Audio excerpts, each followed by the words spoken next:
በፍቅር ቆይታ አብራችሁ እያላችሁ ፍቅረኛችሁ ከእናንተ የተሻለ ሰው ፈልጎ ለመራቅ በሚወስንበት ጊዜ ጀስት ከአፋችሁ ምንም አይነት ክፉ ቃል ሳይወጣ በሰላማዊ መንገድ መሸኘትና መስደድ ነው ያለባችሁ።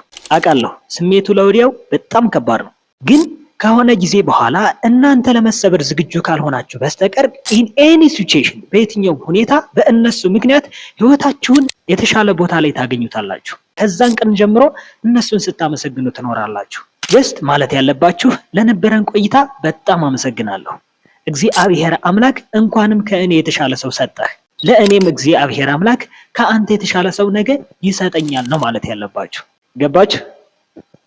ውዴ የኔ ፍቅር የኔ ሁለንተና የልቤ ተሟጋች አርበኛ ሳተና፣ ፍቅር ብቻ ሳትሆኝ አንቺ እኮ እናት ነሽ ከመወደድም በላይ ፍቅር የሞላብሽ የኔ ሰላማዊ የኔ ሁለንተና የኔ ልዩ እኮ ነሽ የኔ በሚል ተራ ቃላት ሁሉም በሚገልጸው የኔ አንቺ ህይወት ደራሲም አይጽፈው ገጣሚም አይገጥመው ሰዓሊም አይደፍረው።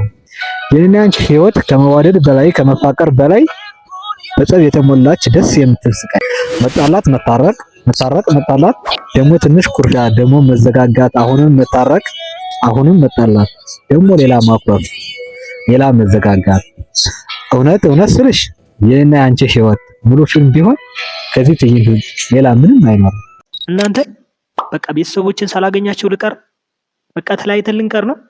ምንም አላላችሁም። ይህን ቪዲዮ ላይክ፣ ሼር፣ ኮፒ ሊንክ በማድረግ ለብዙ ሰው አድርሱልኝ። ቢያንስ አንድ ሰው የሚያውቃቸው ሊገኝ ይችላል። የምታውቋቸው ካላችሁ በታች ባለው ስልክ ቁጥር ደውሉልኝ። ሰዎች አንዴ ስሙኝ።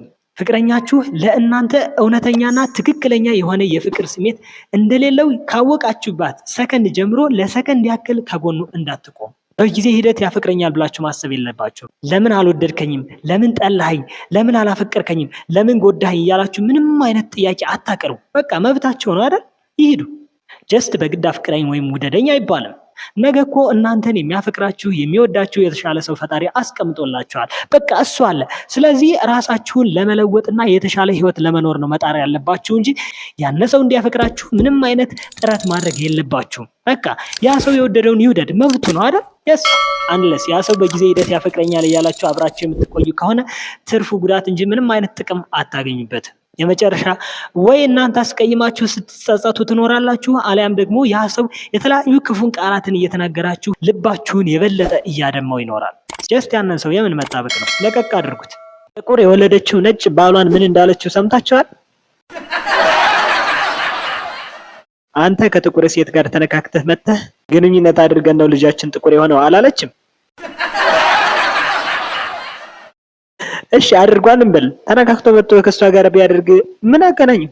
አንዳንድ ሰዎች እነሱ እውነተኛና ልክ ሆነው እኛ ደግሞ ጥፋተኛና በደለኛ ሆነን ከእነሱ እንድንርቅ ሲፈልጉ አንድ ጥፋት እስከምናጠፋ ወይም እስከምንሳሳት ድረስ እንድንሳሳት ወይም እንድናጠፋ እየገፋፉን እስከ መጨረሻው ድረስ በትዕግስት ይጠብቁናል። ያ ጊዜ አንድ ቀን ይደርስና አንድ ጥፋት ካጠፋን በኋላ በእነሱ ቤት የእኛ ይቅርታ ምንም አይነት ቫልዩ ወይም ዋጋ የለውም። እኛም ባልገባን ነገር ከእነሱ ላለመራቅና ላለመለየት ብዙ እንደክማለን፣ እንጥራለን፣ እንተጋለን፣ እንታመማለን። ነገር ግን አንድ ቀን የእነሱን ግዙፍ የሆነውን ስህተት እነሱ ከእኛ ለመራቅ ያደረጉት ነገር እንደሆነ ወይ ከራሳቸው አንደበት አሊያም ደግሞ የኔ ከሚሉ ሰው እንሰማለን። ያኔ እኛ የእነሱ ግዙፍ የሆነው ስህተት ሲገባን ሁሉንም ነገር ወደ ጎን እርግፍ አድርገን ትተን ላይፍ ኢዝ ኮንቲኒው ይቀጥላል። ነገን የተሻለ ህይወት ለመኖር እንጥራለን፣ እንተጋለን። እዚህ ምድር ላይ ከቆየን ገና የማናየው ነገር የለም። እስኪ ይህንን ፎቶ ተመልከቱት። ምን ለማለት ነው? ሰው ሁሉ ትኩረት ለመሳብ ብሎ የሚያደርገው ነገር ከባህልና ከወጋችን በጣም እየወጣ መጥቷል።